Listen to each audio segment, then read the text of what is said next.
Channagiri police ಠಾಣಾ ವ್ಯಾಪ್ತಿಯಲ್ಲಿ ಬರ್ತಕ್ಕಂಥ ನಲ್ಲೂರು ಗ್ರಾಮದಲ್ಲಿ ನಿನ್ನೆ ದಿನ ರಾತ್ರಿ ಸುಮಾರು 10:30ರಿಂದ 10:45 ಮಧ್ಯದಲ್ಲಿ ನಲ್ಲೂರು ಗ್ರಾಮದ ಮುಖ್ಯ ರಸ್ತೆಯಲ್ಲಿ ಇರ್ತಕ್ಕಂಥ ಒಂದು ಬೇಕ್ರಿ ಮುಂದೆ ಏನು ಮೃತ ಅತವುಲ್ಲಾ ಅಂತ ಹೇಳ್ಬಿಟ್ಟು ಸುಮಾರು 42 ವರ್ಷ ವಯಸ್ಸು ಇವರು ಅಲ್ಲಿ ತಮ್ಮ ಬೈಕ್ನಲ್ಲಿ ನಿಂತ್ಕೊಂಡಿರ್ತಾರೆ.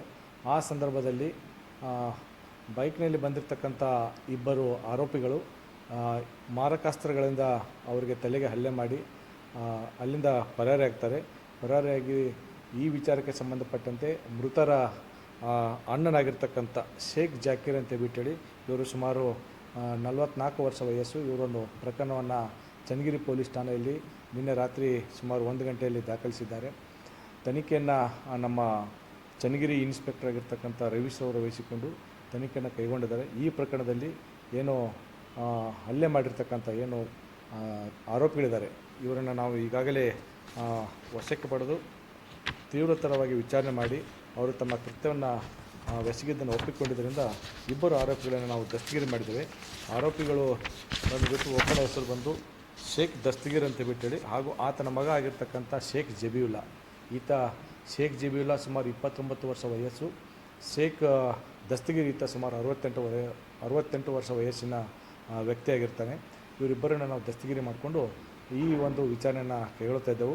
ಕೃತ್ಯಕ್ಕೆ ಬಳಸಿದ ವೆಪನನ್ನು ಸೀಸ್ ಮಾಡ್ತಕ್ಕಂಥ ತನಿಖೆ ಮುಂದೆ ನಡೀತಾ ಇದೆ.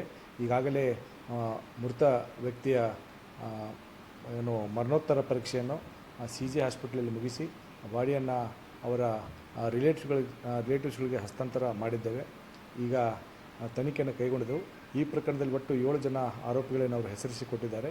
ಈಗಾಗಲೇ 2 ಜನ ಆರೋಪಿಗಳು ಏನು ಬಂದು ಸ್ಥಳದಲ್ಲಿ ಹಲ್ಲೆ ಮಾಡಿ ಹೋಗಿದ್ದರು ಅವರನ್ನು ದಸ್ತಗಿರಿ ಮಾಡಿ ಮುಂದಿನ ತನಿಖೆಯನ್ನು ಕೈಗೊಳ್ತಾ ಇದ್ದೆವು.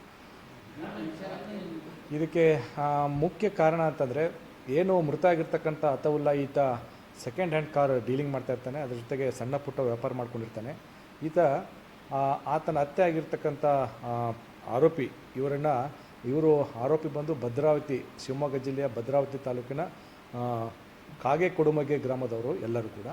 ಅಲ್ಲಿ ಇವರು ಅತ್ತೆ ಇರ್ತಾರೆ. ಅತ್ತೆ ಮಗಳಿಂದ ಒಂದು 2 ಲಕ್ಷ ರೂಪಾಯಿ ಸಾಲವನ್ನು ತೆಗೆದುಕೊಂಡು ಸುಮಾರು ವರ್ಷಗಳಾಗಿರ್ತದೆ.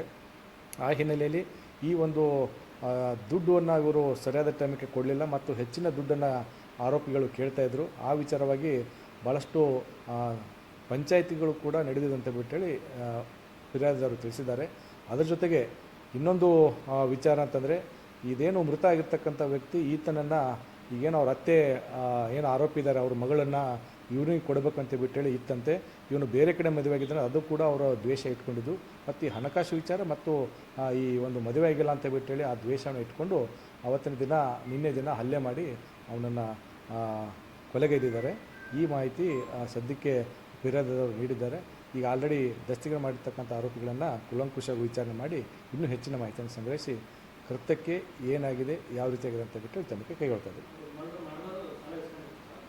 ಮರ್ಡರ್ ಮಾಡಿರ್ತಕ್ಕಂಥವ್ರು ಅವ್ರ ಮಗಳು ಸಾಲ ಕೊಟ್ಟಿದ್ರು ಸಾಲ. ಇವನು ಅತವುಲ್ಲಾ 2 ಲಕ್ಷ ರೂಪಾಯಿ ಸಾಲ ಇಸ್ಕೊಂಡಿದ್ದ. ಆ ಸಾಲದ ಹಣಕಾಸು ವಿಚಾರವಾಗಿ ಮತ್ತು ಇವರು ಮದುವೆ ಆಗಲಿಲ್ಲ ನಮ್ಮ ಮಗಳನ್ನು ಅಂತ ಬಿಟ್ಟೇಳಿ ಆ ವಿಚಾರವಾಗಿ ಕೊಲೆ ಆಗಿದೆ ಅಂತ ಬಿಟ್ಟೇಳಿ ಪ್ರಾರ್ಥನೆ. ಎಲ್ಲರೂ ಸಂಬಂಧಿಗಳೇ, ಸಂಬಂಧದಲ್ಲಾಗಿರ್ತಕ್ಕಂಥದ್ದು ಸಂಬಂಧಿಕರು ಮತ್ತು ಹಳೆ ದ್ವೇಷದ ಹಿನ್ನೆಲೆ ಆಗಿರ್ತಕ್ಕಂಥ ಪ್ರಕರಣ ಇದಾಗಿರ್ತದೆ. ರಾಜಿಯಾಗಿತ್ತು ಏನಾರ ಪಂಚಾಯಿತಿ ಮಾಡಿಬಿಟ್ಟು ಇಷ್ಟು ನಮಗೆ 14 ಲಕ್ಷ ರೂಪಾಯಿನ ಕೊಡಬೇಕು ಅಂತ ಬಿಟ್ಟು ಇವರು ಪದೇ ಒತ್ತಾಯ ಮಾಡ್ತಿದ್ರು. ಈ ವಿಚಾರವಾಗಿ ಪಂಚಾಯತ್ ಆದರೂ ಸಹಿತ ಅವರು ದ್ವೇಷ ಇಟ್ಕೊಂಡು ಈ ಥರ ಮಾಡಿದ್ದಾರೆ ಅಂತ ಬಿಟ್ಟೇಳಿ ಪ್ರಾಥಮಿಕ ತನಿಖೆಯಿಂದ ಗೊತ್ತಾಗಿದೆ.